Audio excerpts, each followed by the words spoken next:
All right, first step is you have bracer bars. Now, ideally speaking, I will have, hopefully, more than these just 18-inch bars. Okay, right now I have just 18-inch bars.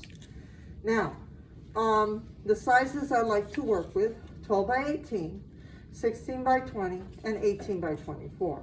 Now, those are the bars that I will hopefully get before I say December, okay? But can you constantly work in this flat method way without stretcher bars? Yes, you can, okay? Stretcher bars are a luxury, okay? Consider that.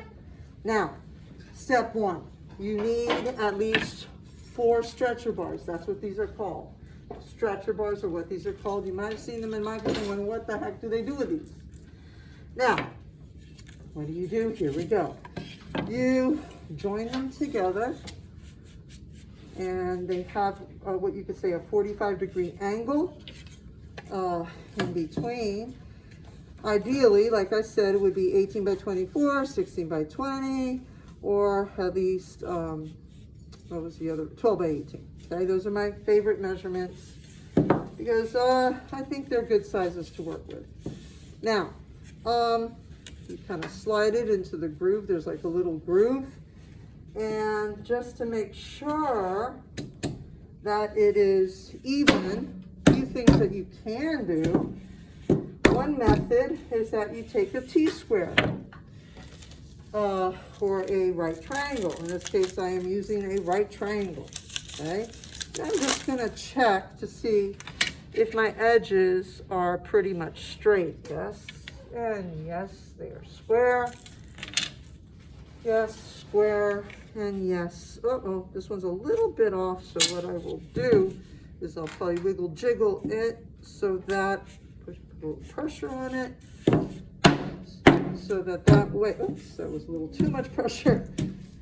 Yeah, usually you work with a mallet or you'll work with a, what's it called, a hammer, okay? Just to make sure that they are joined. Okay, you want to make sure it's flush. Okay, flush meaning that it's exactly where it stops and begins. Okay, and when you get a little closer to these, you'll understand what it is I'm talking about.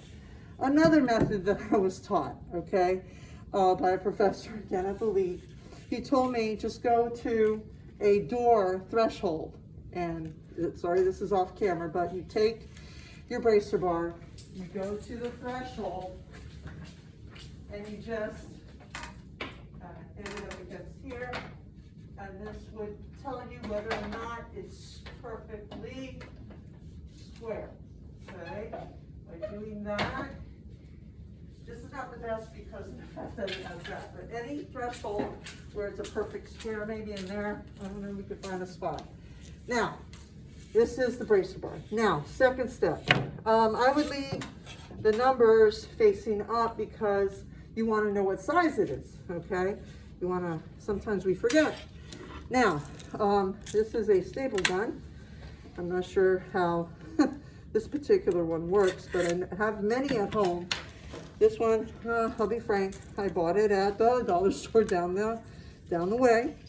And because of the fact that this is very lightweight material, sometimes canvases are very, very thick and they're harder to stretch. In this case, this particular canvas, stretcher bars are pretty easy. Now, if you guys remember, I said whatever you do to one side, you do to the other. You start with the, hold on, make sure that this is closed. Okay, it's closed.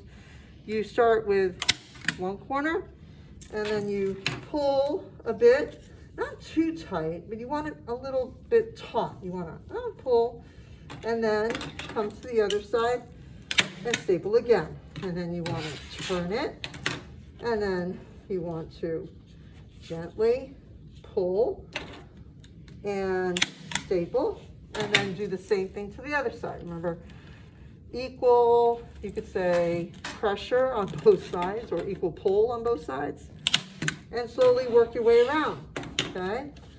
And you try to keep it at least 2-3 inches apart from each other, each staple. And you try to constantly do it in a way where you're going from one side to the other side, one side to the other side, okay? I'm gonna hit up 3. I did already 2. And I notice a pucker, so I'm gonna pull a little bit that way.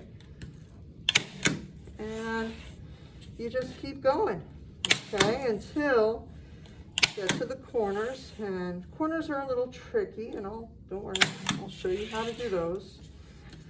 And this is basically stretching your raw canvas. This is raw canvas. Canvas comes raw or it comes primed.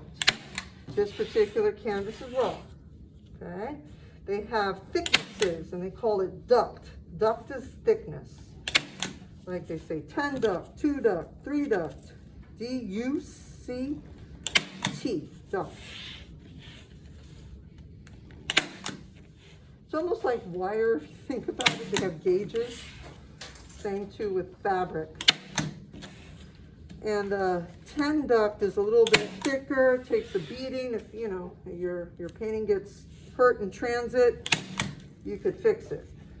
When you have thinner fabric, sometimes the fix is not so easy.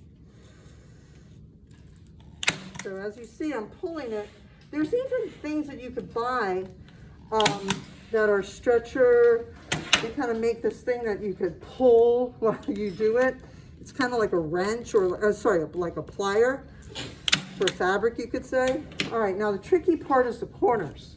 Okay, tricky part's the corners. What I tend to do, like folding like your bedspread, okay, you could say. I fold in, I tuck, and try to get a corner there nice and smooth.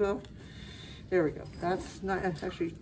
Miss Cruz is getting a better view, and I'll try to get it on camera so you guys can see. Try to tuck it in a way where it's nice and smooth. And whatever you got to do to make it smooth in that area, to pull it too. Don't forget to pull.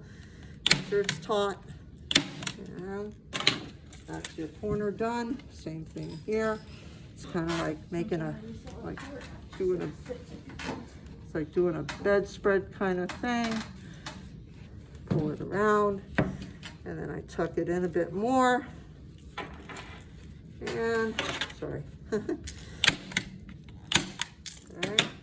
And I'll tell you guys, luckily you're seeing this now in college.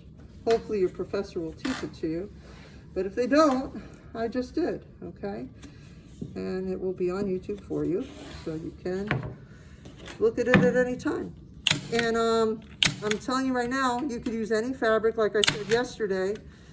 Tablecloth, as long as it has cotton in it, okay? As long as it's made out of cotton, you're good. Even t-shirt material, okay? You could use t-shirt material. Now, there we go. I think I'm coming to the end, and I'm going to stop it there. Okay, so now you have this nice, pretty, taut canvas ready. Next stage, just like I did with the other canvas, you lay it down. Make sure you got paper underneath you or some kind of plastic. Go ahead, gesso it. Remember, horizontal, vertical, and leave it off to the side. And then when it dries, it's ready to start painting on. Okay. Any questions about the canvas prep onto the stretcher bars? Okay. And that's it.